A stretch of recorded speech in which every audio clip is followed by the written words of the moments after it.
Oke, halo teman-teman semua. Kenalin, aku Griska Pangelia.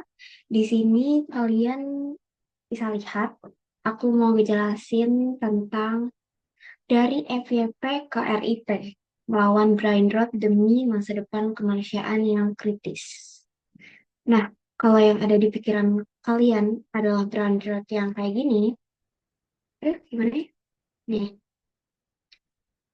nih, brain rot yang kayak gini nih, kayak gini, kayak yang kayak gini. Berarti kalian memang udah kena brain rot ya, teman-teman. Oke, apa sih itu brain rot? Nah, brain rot ini merupakan istilah populer untuk mendeskripsikan dampak konsumsi konten digital hyperstimulatif terhadap fungsi kognitif. Maksudnya gimana, Kak? Nah, misalkan kalian udah ngabisin waktu 2 jam, tanpa sadar dari kalian itu nge-scroll, atau kalian tuh terpaku ke layar, terus kalian ketawa ngeliat video-video lucu dari kayak tantangan dance atau potongan video singkat dari FYP TikTok atau Reels IG kalian. Nah, waktu kalian ngeletakin HP kalian itu, timbul perasaan hampa kayak, "Eh, kok aku nggak happy lagi ya? Kayaknya aku harus scroll lagi nih, supaya aku happy lagi." Itu tuh artinya brain rot. Nah, selanjutnya, nah gimana brain rot itu bisa muncul? Nah, yang pertama, itu karena perompakan sirkuit dopamin. Nah, video pendek, cepat, berulang, membuat otak kita tuh dengan cepat belajar bahwa nge-scroll itu adalah cara mudah untuk mendapatkan sensasi kebahagiaan atau dopamin. Nah, dopamin itu apa? Dopamin itu adalah hormon yang merupakan jenis neurotransmitter monoamina yang diproduksi di dalam otak manusia. Nah, fungsinya apa? Untuk membantu dalam menciptakan perasaan senang, kepuasan, dan motivasi. Jadi, kalau misalkan kita tuh nonton, nonton apa ya? Nonton video TikTok, ngelakuin sesuatu, kayak misalkan kita habis olahraga tuh, kita ngerasa seneng kan kalau habis olahraga. Itu tuh ada dopamin di situ. Terus kita nge-scroll TikTok. Itu tuh bikin kita seneng kan nge-scroll TikTok. Nah, itu tuh ada dopaminnya tuh di situ. Kalau misalnya kita bahagia tuh ada dopaminnya di situ. Nah, terus kenapa eh, dinamakan perombakan sirkuit dopamin? Karena kalau misalnya kita nonton video cepat, itu tuh kan kita ngerasa kayak, oh, dengan nonton kayak gini aja kita udah bisa senang. Jadi kita nggak perlu tuh susah payah ngelakuin sesuatu yang berat buat dapetin reward yang pada akhirnya kita juga kayak senang-senang aja. Dan kita tuh bisa dapetin kesenangan tuh cuma dari nge-scroll gitu. Jadi itu tuh yang bikin kalian brain rot. Terus yang kedua, atrofi perhatian berkelanjutan.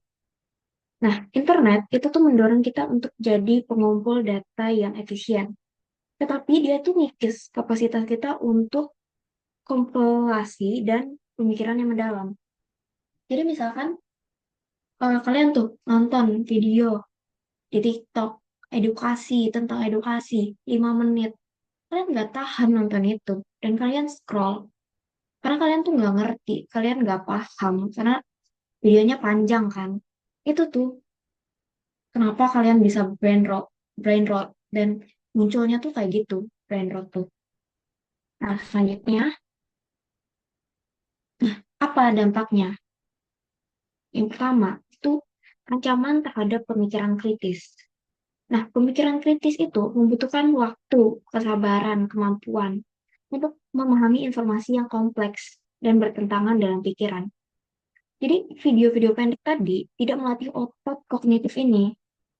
Nah, hasilnya adalah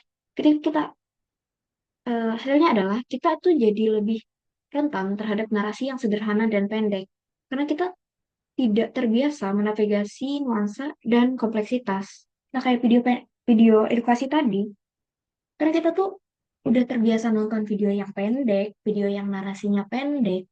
Jadinya kita kalau nonton video yang narasinya panjang, terus nyuruh kita untuk berpikir, jadi kita tuh malas. Itu tuh yang bikin kita brain rot. Terus yang kedua, pendangkalan empati dan hubungan manusia. Nah, konten di FYP itu tuh seringkali mereduksi pengalaman manusia yang kompleks, seperti tragedi, kegembiraan, perjuangan, menjadi potongan durasi 15 detik. Atau enggak ya, paling paling lama semenit lah, semenit setengah gitu, kayak vlog-vlog kemana gitu. Terus ketika kita mengonsumsi penderitaan orang lain sebagai konten, di antara video-video lucu itu, kita tuh beresiko mengembangkan mengembangkan empati permukaan. Jadi kita tuh mungkin kita ngasih like ke video yang mengharukan, tapi kita tuh kehilangan kapasitas untuk benar-benar berduka gitu loh teman-teman.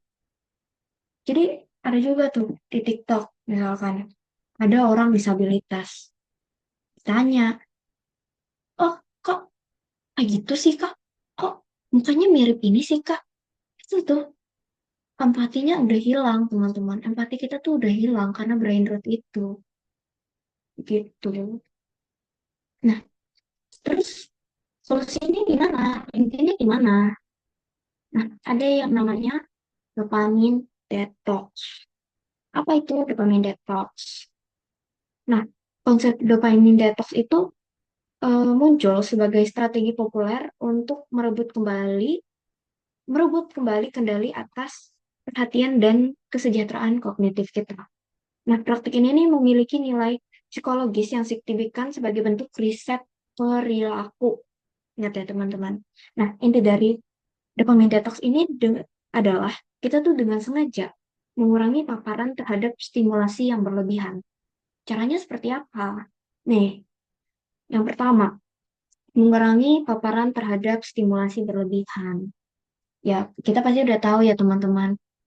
Kita buka HP berapa jam? Kalian pikir aja tuh seharian.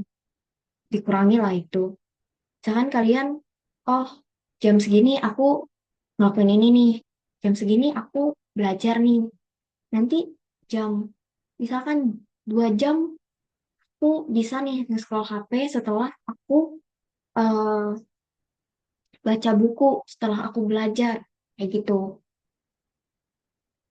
Terus yang kedua di sini ada mengatur ulang ambang reward. Nah, gimana tuh maksudnya? Jadi tuh kita menaikkan kembali ambang batas di mana kita merasakan kesenangan. Sehingga aktivitas yang membutuhkan usaha lebih besar kayak baca buku, belajar, atau ngelakuin hobi lain yang berguna ya teman-teman. Itu tuh terasa lebih memuaskan gitu loh. Kalau misalkan tadi kan video-video TikTok kan kalian nge-scroll aja bikin seneng kan. Nah, kalau ngatur uang ambang reward ini, kalian tuh harus berusaha supaya apa yang kalian mau itu tercapai supaya kalian seneng di situ. Itulah eh, dopamine detox. Jadi kalian tuh harus ada usahanya dulu supaya kalian senang, nggak kayak scroll TikTok aja yang scroll scroll scroll nonton senang gitu teman-teman. Oke, slide terakhir. Maka dari itu, literasi digital dan kemanusiaan itu hadir di tengah masyarakat.